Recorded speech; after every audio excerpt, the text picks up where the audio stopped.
Welcome to the Great Apostate. Thank you very much.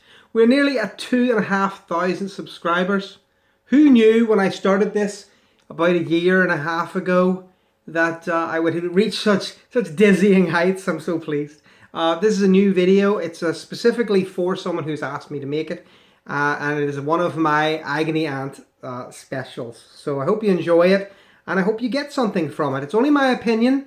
And this one is a very specific thing that requires legal experts. So, do I look like a legal expert? I am not.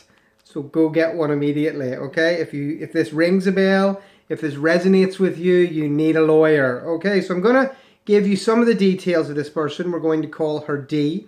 And D says this. Hello, thanks very much for giving me your email address.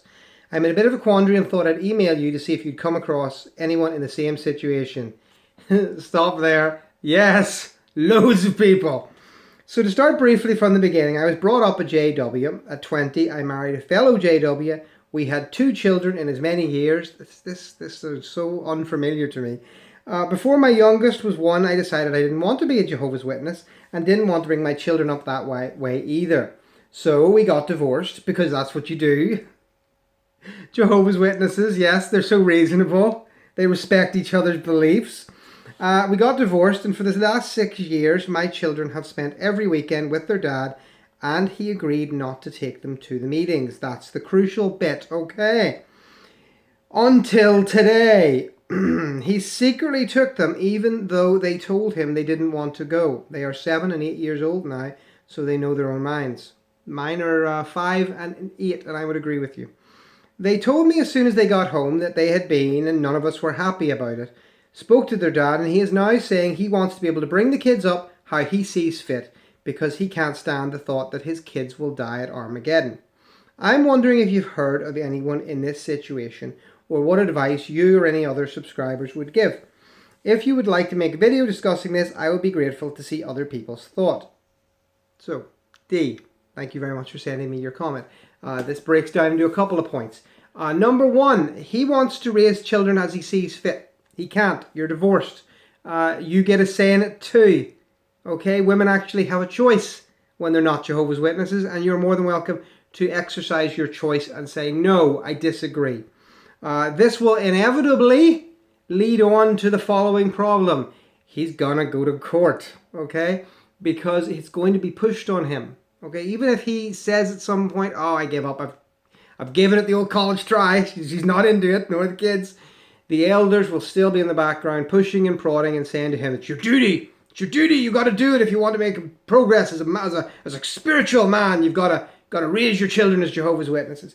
So he's going to feel obliged to get legal matters going. Now this is where you need a lawyer. Initially you could probably get some citizens' advice help. But number 1, the most important thing is you need to speak to some kind of solicitor. That's what we call our lawyers over here. You need to speak to one who has experience in dealing with cult issues, in the sense that you can't have a guy come along who just says, oh, you know, a lawyer who comes along and says, oh yeah, well, she doesn't like his religion. Because the judge is going to go, well, religion, smidgen. You don't get to say that. So I think the kids should spend X amount of time at church.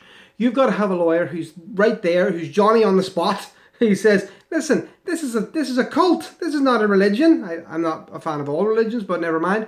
You know, this is a cult. This is one that has pedophiles in it. This is one that hides pedophiles.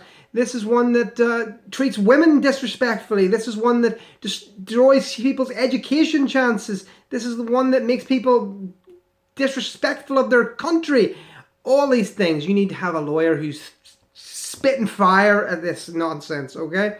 Because if you don't, then the likelihood is an unexperienced or an uneducated judge on this subject will just think, oh, well, surely, you know, I'll cut the babies in half like Lot, okay? Not like Lot, what do you call him?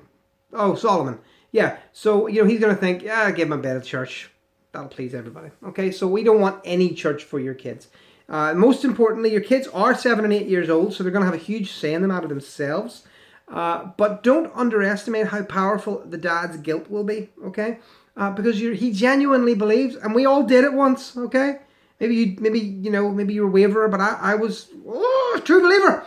And in my case, I really, really thought that everyone was going to die at Armageddon, a long time ago now, but didn't happen.